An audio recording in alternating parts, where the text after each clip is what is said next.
Bisan kita may tinguha sa pagabot, sa'y lusalayong kabitunan. Dapit na to tipik lang saging harian, ang langit bahin lang sa tugaran. Unsa gayud kadako sa ginuta, wayo sang nga hingpit makasaysay. Dako siyang nga hari sa tanang linalang, gamay usab kay niya sa dughan.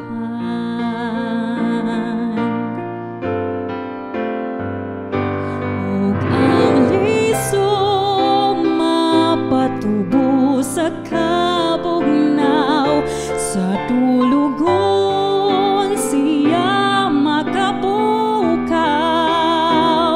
Ug kanako tawagon sa kinabuhi, agalon ka nako nagtan-aw. Unsa gayud kadako sa ginuta, wayo sang nga hingpit makasaysay. Dako siya nga hari sa tanang linalang, gamay usab kay niya sa dughan. Dako siya nga hari sa tanang linalang, gamay usab kay niya sa dughan.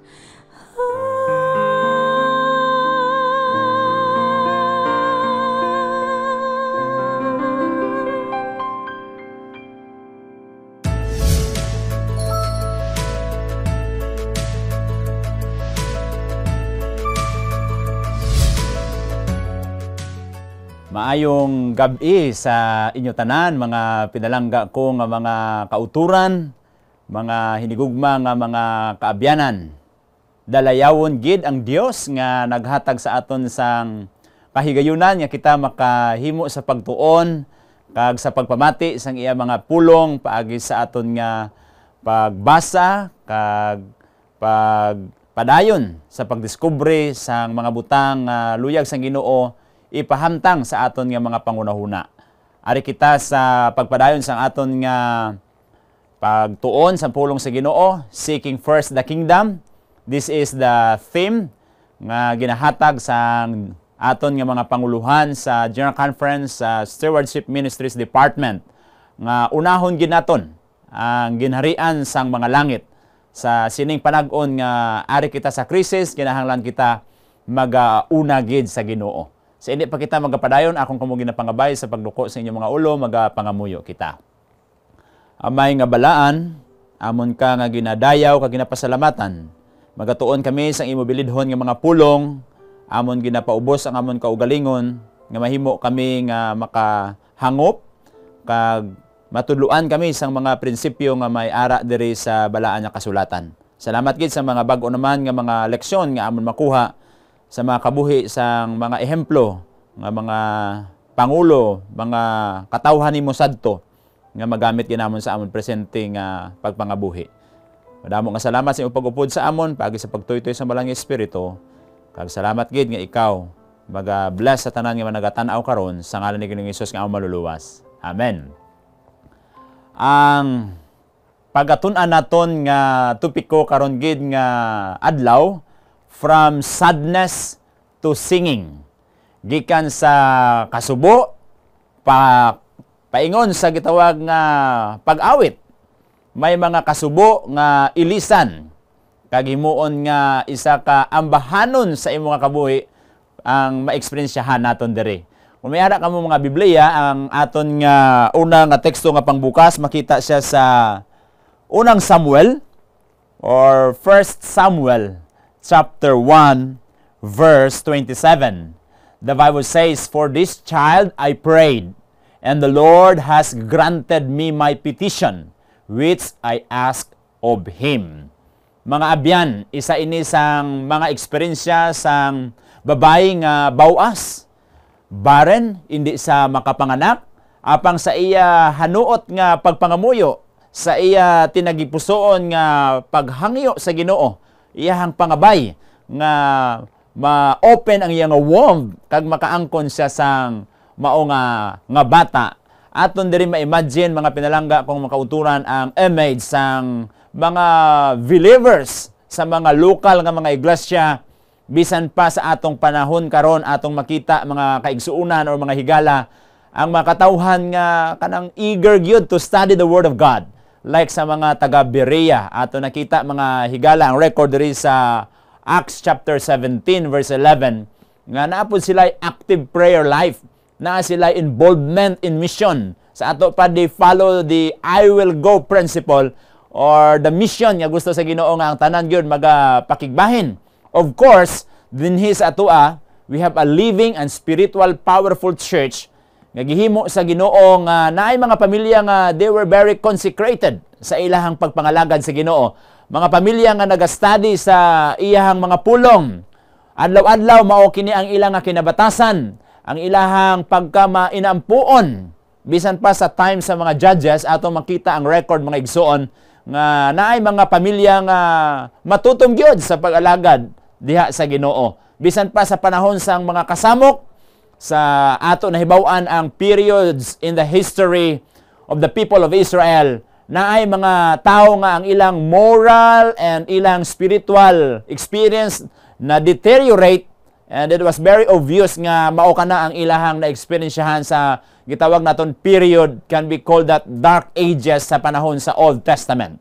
But brothers and sisters, balik kita diri sa una kag ikaduha nga chapter sang unang Samuel na ay dinhi ang realidad nga kinabuhi nga gipresentar sa life ni Elkanah.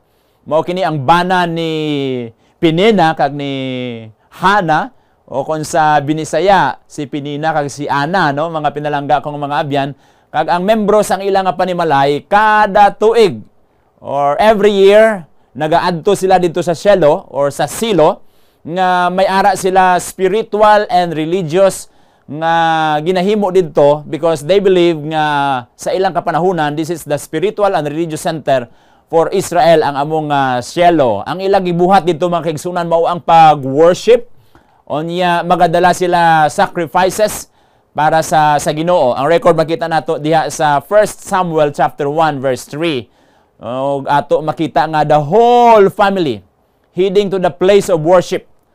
Something gina-appreciate gid sa atong mga adlaw bisan pa karon sa atong kapanahunan makuhaan gyapon nato kini sang leksyon. Instead ato makita diri ang realidad beyond the appearance was different. According sa ilang kustombre, sa ilang kinabatasan, if a family did not have children, some would take a second wife. Ato nakita ang mga example din mga igsoon sa Biblia. Apang ang Biblia nagasulti the negative consequences of such a wrong step. Si Elkanah sa iyang case, no, wala sa exemption na nagantos gid siya. Nabudlayan siya kay duwa ang iyahang gipuyo. So mga higala, na ay una nga punto diri nga akong i-share sa inyo a family and a nation in crisis. Ngano nga ang pamilya ug ang tibuok nasod na ay krisis nga ilahang na-experiensyahan. So sa ako nakita dinhi ang record sa unang Samuel kapitulo 1 kag kapitulo 2 nagahatag kini sang relationship within the family nga ang ilahang kinaiya, ang ilang mga pamatasan na ay mga kasadya sa ilahang side ni Penina, ang ilang pag-worship nahimo nga matin-anon ang ilang eksperyensya, pero sa ulahi mga igsoon ato nakita nga na ay bitterness, na ay kapait nga ilang na-eksperyensahan. There are strife and disappointments nga natabo sa kay Elkana bangod sa duwa niya ka mga asawa nga si Penina kag si Hana na ay tensyon, na ay kasamok kagubot nga nahitabo maigsoon kay pirmi lang gina pakahuyan, gina pakuulawan, gi-BI, gi-persecute, no? Gipakaulawan gyud si Hana kay wala man gud siya anak. Diha gyud sa place of worship. Makita nato nga Penina continued to degenerate kay Hana because Hana was childless in words that hurt her soul. Nga ang iya mga pulong nga ginapagawa sa baba ni Penina nakapasakit sa kasing-kasing ni Hana. Ingon pa diri sa record sa unang Samuel kapitulo 1 versikulo 6. So the only thing Hana could do was to withdraw. Ang iya na buhaton maigsoon mo gawas na lang siya.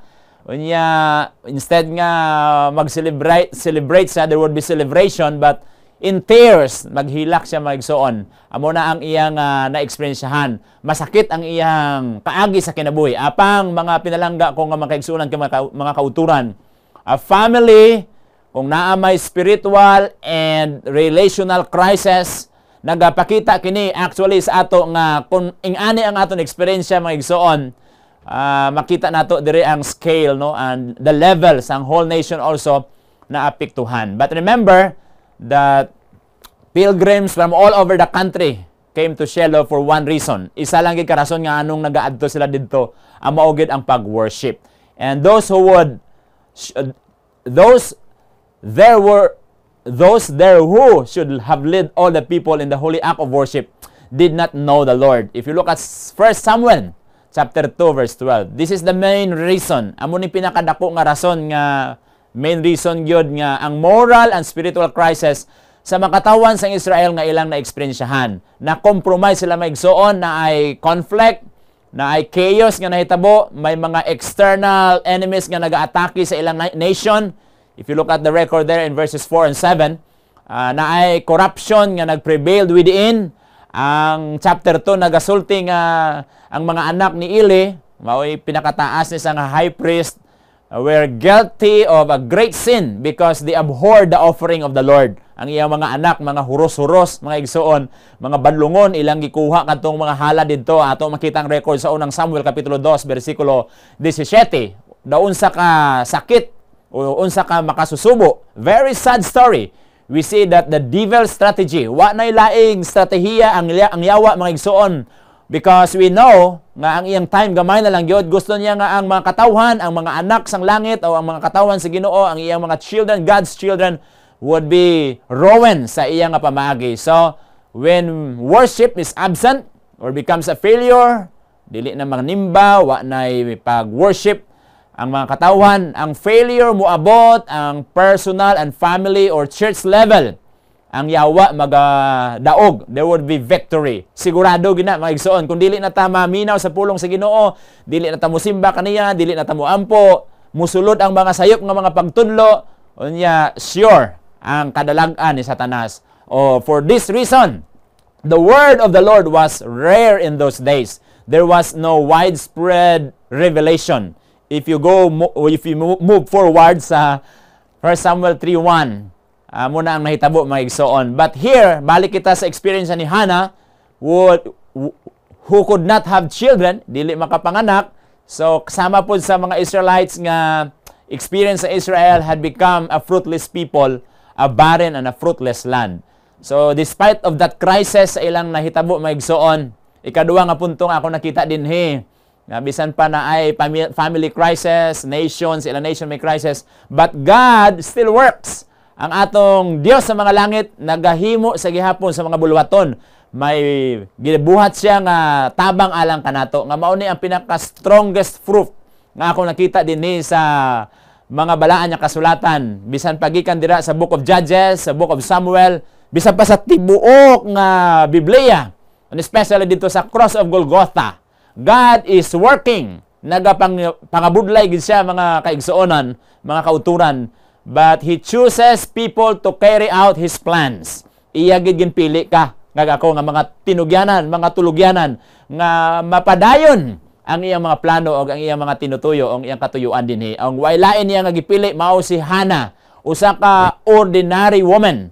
dili man sa parehas nila ni Propeta Deborah or Huldah, ang iyang spiritual sensitivity may kahadlok sa Ginoo, mga kaigsuunan. Ang iyang pangalan nakabutang gid dinhi sa mga pahina sa balaang kasulatan nga nakita nato di usa sa mga great men of faith nga simple reason lang gid nga nung nabutang na ang iyang ngalan bangod sa iyang pagampo, sa iyang pagpangamuyo. As a result of her prayer, the history of the people of Israel turned and took a new direction sa iyang pagampo, mga kaigsuunan. So kung atong tanawon ang iyang pagampo dinhi, nagahatag kanato sang dako nga leksyon, talking today about Samuel, no? Paagi sa sabat sang iyang mga pangamuyo, nahimo nga propeta, nahimo nga judge, nahimo siya nga nangin leader, nagresulta sa real moral and spiritual reform. May pagbag-o sa paggamit sa iyang anak nga si Samuel. He is the one who ensured the transition from the period of judges pakadto sa monarchy. Ang iyan na experience siya, naghilak siya sa kay Saul, bangod sang dili maayo nga pagdumala ni Saul. Apang may pribileyo man siya nga mu-anoint kay David, a man after his own heart. If you look at dira sa verses 13 and 14, as a king, no, si David, iya nga gidihog, mga igsoon. So, Hannah longed to become a mother. Atong nahibawaan nga gusto siya nga mangin iloy or mangin inahan. And the lack of children sa itong mga panahon, mga igsoon, sa ilang kultura, usa na ka shame alang kanila. Mao na ang mga ilhanan nga ang panalangin sa langit, divine displeasure, naa sa iyaha. Little by little, ato nakita nga, however, ang iyang dream almost died out because si Penina permiga sa iya, mockery, sa iyang mga experience. Giingnan siya nga, di ka kapanganak, bawas ka, barren ka. This time, murag tough kayong i-experience si Penina, maigsoon, nagahimo sa pag-persecute sa iya. But Hannah did something completely unusual nga ginobra niya. Ang iya ginimo, ni barog siya, she rose from the table, muhilak siya, mukadto siya sa solitude in a secret place. Then, ang iyang burden, ang iyang mga kalisod, ang iyang mga kaguol, didto niya kini ginadala sa pag-ampo sa Ginoo. Dako nga leksyon nga ako nakuha, mga igsoon. Panahon karon sa pandemya, ayhan may variant, may mga new normal, may mga bad experiences kita, mga kalisod, depression, anxiety, or whatever. We have to come to Jesus in prayer. Ato kana ihatag tanan nato nga mga kalisod diha kaniya. Pagkanindot, mga igsoon, nga lesson nga ako nakuha dire. Ingon niya, the expression repeated many times regarding this event is before the Lord. 1 Samuel chapter 1 verse 12. So before the Lord, she prays and cries. Sa pangamuyo siya nga naay paghilak, mga kaigsuunan. She makes a promise. Naghimo siya sang promisa samtang nagaampo siya nga nagahilak. Ingon niya, here she stays for a long time. Lawig ang iya gihatag nga panahon. Gagigahin. Quality time. Unya taas nga panahon sa mga pagampo nga iyang gihimo. And maybe stayed longer if she had not been interrupted, no, kung dili man siya ma-interrupt ni Eli nga high priest ang iyang pagampo kanunay gyud. Kay sa ilang panahon sa una kinahanglanon gyud ang priest, no, ang pare aron nga mutabang sa ilahang spiritual journey. So ang expression nga gipakita ni Hannah, mga igsoon, in the Old Testament, usa ka pagsimba sa Ginoo in the place before the Lord. And we know here sa iyang sentro gid sa iyang simba ang Creator, ang atong manunuga. Ang iya nakita diri nga samtang siya naga-worship, inubanan sa iyang pag-awit, sa iyang pag-ampo. Ang sa ato karon nga experience hamagid sa ato ginahimo karong gabi na ay preaching, na ay prayer, na ay singing, or any other element sang worship nga ato ipatuhoy diha sa Ginoo, ato nga ipasidunggan iyang ngalan og sa mga katawhan nga nagatanaw, no, sa ato nga pagpangalaga diha sa Ginoo. In the book of 1 Samuel chapter 1 verse 26 and 27, dira sa mga last portions sa among chapter, ingon niya dinhi, Hannah asked God for a child. Nangayo gid siya, mga igsoon, sang anak. And the reason she asked for this was clearly expressed. Nakita nato dire ang iyang pagpabutyag. It was not for the mockery, hindi bangod kay ginamaksa ni Hannah, hindi bangod kay may ara siya nga infertility nga gikuha sa Ginoo, but to give God a gift. Nga siling niya sa iya nga pangamuyo, ingon niya, Ginoo, tagai ko sang anak nga lalaki. precious gid nga gift iya gipangayo. Nakahibalo si Hannah nga ang iya relasyon sa Ginoo tininuod yun. Dili tiaw-tiaw ang iya nga pagduol diya sa Ginoo. And I like that relationship nga naa sa kay Hannah. Develops not only by asking, but also by giving. Usahay ampo ta mga igsuon kay natay pangayoon sa Ginoo, natay mga hangyo. Pero dinhi ako nakita nga ang iyang pagampo nga mohatag siya. Pagkanindot nga principle sa stewardship, dili lang maigsuon sa kwarta, no? Kung dili nga ang iyang giampo nga kung ma-open ang iyang womb, tagaan sa anak nga laki, ihatag sa Ginoo. So, in our prayers, maigsuon, ato po ni kuhaan og leksyon nga dili lang hangyo nga mangayo, kung dili mo promise na nga muhatag. So, this is why her prayer is unique in the Bible and becomes a vow. Nahimo ining promise or a covenant if you look at 1 Samuel 1 verse 11. So Hannah's gift just like Mary's gift nga iya gitigom-tigom katong perfume nga dugay na kaayo nga iya giipunan, and we know the record in John chapter 12 verse 1 to 8. Wa na tay igong panahon nga basahon kana, but precious katama ang iyang gift of sacrifice para pud kay Jesus ang na-experience ni Mary. So she promises and fulfills it with all her heart. Maigsoon ko na atay mga saad sa Ginoo, inaot pa nga kana gikan gid sa atong mga kasing-kasing og bugos, tibuok, no, or all with our heart ato kana nga tumanon ang atong mga gisaad. Ako nasayod nga ang Ginoo malipay gyud mga igsoon. Mao na ingon sa uban nga dili na tamo saad para nga dili ta mapakyas, pero adri ako nakita mga igsoon nga mas nindot gyud nga musaad ta. Pag sa ato nga pagsaad ato kana nga i-fulfill, we have to fulfill that. The Lord will be happy to bless you and to give you that material blessings and more spiritual blessings. So today, ang ikatulo nga punto nga ako nakita dinhi sa piyak sa tong una nga mga experience niya na ay family or na sa individual crisis sa life, ang Ginoo God is still working now. A promise before owning. Ang saad wala pa niya maangkon gihimo niya. So, staying before the Lord, sang nagapabilin sa diya sa Ginoo, Hannah makes a promise to God that she will return that child even before having him. Bisag wala pa, iya nagihatag kana. So, ang iya nga vow, ang iya nga solemn covenant, ang iya pagpakigsaad sa Ginoo is an initiative of a worshipper. It is an act of worship, mga igsoon. So, during the Old Testament period, kasagara mga igsoon sa elements of public worship were conditioned by the presence of the priest. So, one could not offer a sacrifice without the intercession of the priest. Nakadungog man di ay si Eli. Ingon pa niya gani kay Hannah, no ka hubog. Unsa man ka hubog nganong ang imuhang gitikab ang imong mga baba nga dili madunggan. Pero maigsoon ingon ni Hannah, dili ako hubog kun dili tininuod gyud ang akong na-experiencehan. But you know, ang promise ni Hannah, ang iyang vow, maigsoon nagpadayon.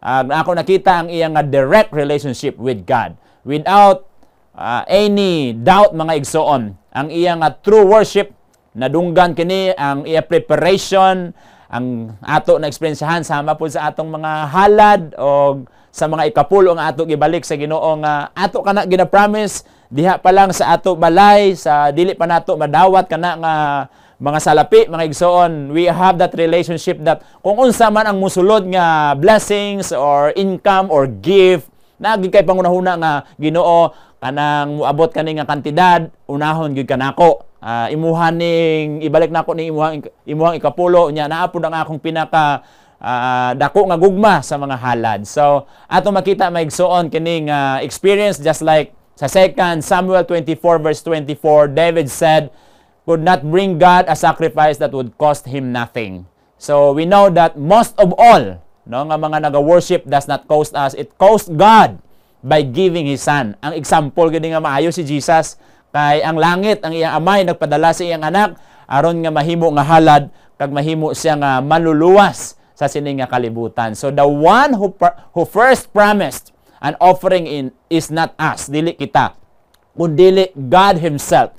Ato makita na una nga promise gid sa Genesis chapter 3 verse 15. Mao kanang bugay sang langit nga bisang nakasala si Adan kag si Eva, pero naa ang iyang bugtong nga anak nga gi-offer niya. So worship without offering is not worship. So mga igsoon, hinaot pa nga sa atong mga pagsimba, magadalagi kita sa ato ang mga halad diha sa Ginoo. sa tibuok nga semana, I know we receive blessings ato kana nga i-offer sa iya ha. Remember, worship without offering is not worship. So sa Hannah mga igsoon dinhi ako nakita ang record sa experience sa commentary ni Ellen G. White nagahambal sa Hannah's promise is the promise of faith and love. Bangod sa iya pagtuo, sama gud sa itong babae nga balo nga iya gi-obey si Elijah, bangod sa iya nga pagtuo, kag sa iyang pagkilala sa manalagna o ang iyang gugma diha sa mga saad sa Ginoo. So Ellen White tells us that in those times, such a prayer could rarely be seen.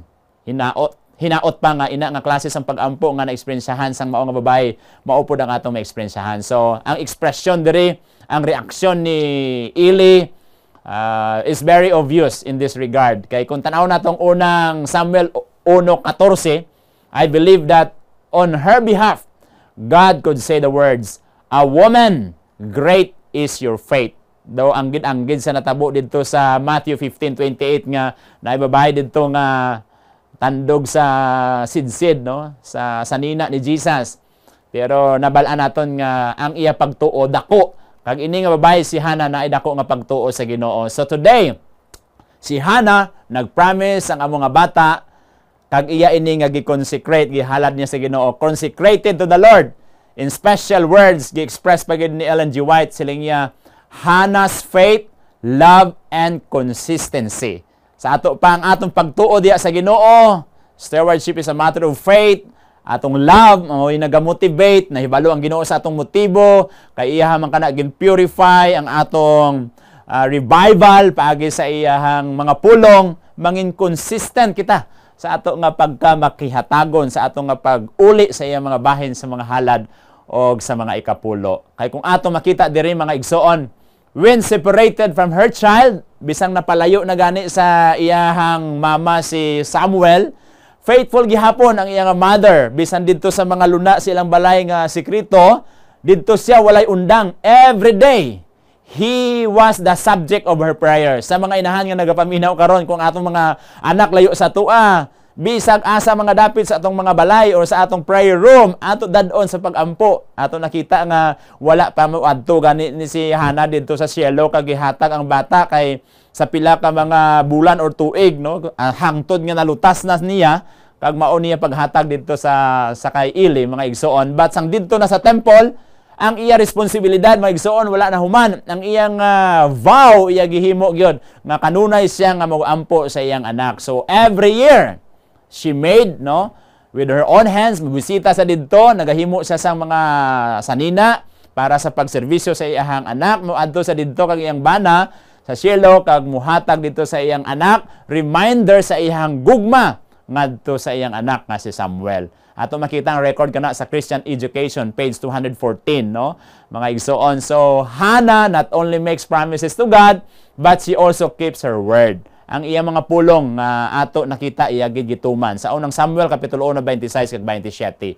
So sa katapusan nga point nga ako nakita dinhi mga igsoon, there is hope for difficult times. Naay paglaom sa mga kalisod nga mga panahon. Kaangay karon sa atong gi-experiencehan. Maybe you will say, oh, it's very difficult times for us. But there is hope. Magadalas ang paglaom. Mag-share kita sang paglaom. So sa katapusan diri nga punto ako nakita nga madaghan kaayon. There are many precious truths na ay daghan nga mga kamaturan that we can learn from Hannah's example. Makita naton diri ang Ginoo bisan pa sa atong mga negatibo nga mga experience sa atong kinabuhi, makatugas sa ato sang something great. He can use the most painful trials to teach us what trusting in Him means. Kung ano gid ang kahulugan sang pagsalig sa iya bisan nga may ara kita nga mga pagtilaw, may mga temptasyon kita sa sini nga kabuhi. Bisan may kabulayan kita pero ang bulwaton nagapadayon, madamo sa mga katawan nga luyag mamati sa pulong sa Ginoo, kag madamo sa mga tawo nga nagabaton sa gihapon sa iya bilang ila personal nga maluluwas. So karon nga adlaw, ako nakita nga si Hannah nakatuon sa pagsalig sa Ginoo sa tanan nga mga butang beyond no sa iya gahom kag sa iya kontrol, kay nakasulat diri mga igsoon kag mga kauturan nga ang Ginoo nagapamati gid sa iya nga kabuhi. May panahon nga ang uban sa ato mga igsoon na quarantine, worried sila sa ilang makahadlok sa ilang nga kabuhi, sa ilang kinabuhi mga igsoon, but there would be a tomorrow nga ang Ginoo maghimo sa pagtabang. Parehas gid sa kay Hana, may mga suffering siya, may mga trials sa siyang kinabuhi, but true sa iyang pag-ampo, call to prayer and trust in God, she prayed, no, and she left to the place of prayer. Her face was no longer sad. Nga ang iya nawong mga utod, wala na'y kasubo. Naipulihan kini sang nawong nga malipayon. Kung naa kay kalisod karon, imong ipilo ang imong mga tuhod, muampo ka sa Ginoo, ihatag nimo ang imong nga burden sa iya. Ingon pa dinhi sa 1 Samuel chapter 1 verse 18. Akong basahon diri maigsoon, ingon niya, kag nagsiling siya, magmahamutan ang imo ulipon sa imo itululok. Niyan naglakat ang babae kag nagkaon, ang iya nawong indi na masubo. Her face was no longer sad. On her face there were no more tears, but a smile of joy. Today, atong isalig sa Ginoo ang paglaom before the Lord at cielo na experiencehan ni Hana, nakabaton sa sang kalinong, kalinaw sa iyang kinabuhi. Nabaton niya ang tubag sa iyang mga pag-ampo. Imagine si Elkanah, no? Tugod sa ila balay, isa sinakadlaw si Hana, no? May ara nga divine intervention and the answer to her prayer nga nabunag among si Samuel. So today, when we come before the Lord through prayer, we recognize His sovereignty. Kung magpalapit kita sa iya, kang mag-aampo ta maigsoon, gina-recognize na nga siya among gamhanan gid. Nothing is out of His control. There is hope for times of crisis in the family, in church, in the whole world. Ingna ang imo higala, ang imo mga silingan nga naay paglaom kita. We have a God who take cares of and wants to work for those who trust in Him. Amo nang kanta nga himuon ni ginamba diri sa 1 Samuel 2 verses 1 to 11 talks about this. When you see God's intervention, you cannot stop singing. Indili gid ka makahunong sa pag-ampo. So today, mga igsoon, kung nag-promise si Hana karong gabi before I sit down, ako nagahinaot nga maghimo po tagsaad alang kaniya. Mao kini ang ako mga hangyo alang kaninyong tanan. Sa tanan nga makauturan, mga igsoon, set apart the first moments of its day to commune with the Lord through prayer. May mo baka na uban sa tabang sa Ginoo nga akong saad Ginoo nga unahon tagyug ka pagbugtaw nako, maluhod dayon ko sa akong bed diha ug magampo. First moments of its day before ko muadto sa akong mga trabaho, sa basakan baka na or sa akong mga negosyo or sa akong pag-opisina, kana nga butang maigsoon atong himuon kana nga saad to commune with the Lord through prayer. Naay mga nindot nga mahatabo diya sa imong kinabuhi. Ikaduha, maka-promise baka nga, Lord, I want to make you first. Paagi sa pag-study sang pulong sa Ginoo. Study the Bible, mga igsoon. We are in the last days. We need to strengthen our minds with that promises. Kung may mga kahadlok ka sa imong kinabuhi, mabasa ka sa mga saad diri sa Ginoo, pulihan niya kana sa mga pulong sa pagpadasig. Courage, tagaan niya katabang mag-strong ka, magpakabakod ka, di ka mahadlok, magasalig ka sa iya. Mao ba na ang imong i-promise karong adlaw o karong gabi? Maigsoon mo study ta sa Spirit of Prophecy na inindot nga libro, Counsels on Stewardship, Adventist Home, Child Guidance, nga mutabang sa atong mga pamilya, sa atong kabataan. Imo ba kaha ng himuon nga saad nga mubasa ko sa Espiritu sang tagna?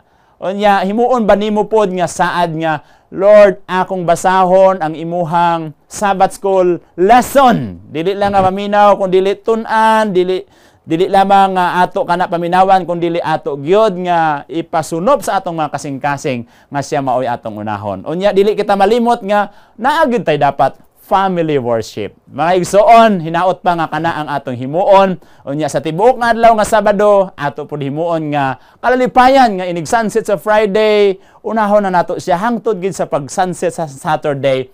There would be a blessings for you. Mamit gid tanan nimo nga kinahanglanon sumala sa saad sa Ginoo, material and spiritual blessings more than what we can imagine nga promise ang Ginoo nga i-fulfill niya diha kanimo. Hinaot pa nga karong gabi wala na mubabag sa ato ang mga saad diha sa Ginoo. Tabangan niya ta sa atong mga pagpangalagad nga sa inigbalik niya.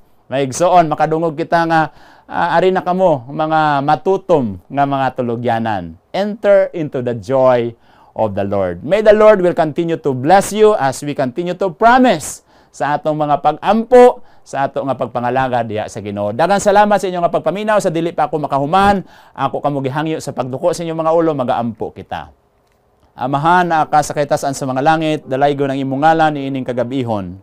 Nga amo nadunggan ang imong mga pulong, pinaagi sa eksperyensya ni Hana, ikaw nasayod amahan sa iyang kinasingkasing, maminatud-on nga pag-ampo, relasyon diha kanimo, iyaha gituman ang iyahang saad, sama sa amua karong gabi. Ako nagahangyo nga ikaw mutabang sa amua, nga naa kami kaisog sa paghimo, sa paghatag sa mga saad, sa among mga kinabuhi.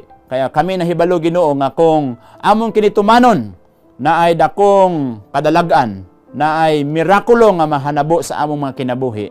Daghang salamat nga sa among mga kahadlok, sa among mga kalisang, naagyod ang imong mga pulong nga magahatag kanamong kadasig, magahatag kanamong kaisog sa pagatubang sa mga realidad nga among naekspensyahan niini nga kalibutan. Panalangin ni karong gabi ang akong mga pinalangga nga mga kaigsuunan sa akong nga pagbayaw, sa akong kamot nga tuo. Hinaot pa nga ang imong panalangin gikan sa mga langit, imong ihatag alang kanamong tanan. Daghang salamat nga sa inyong balik nimo amahan.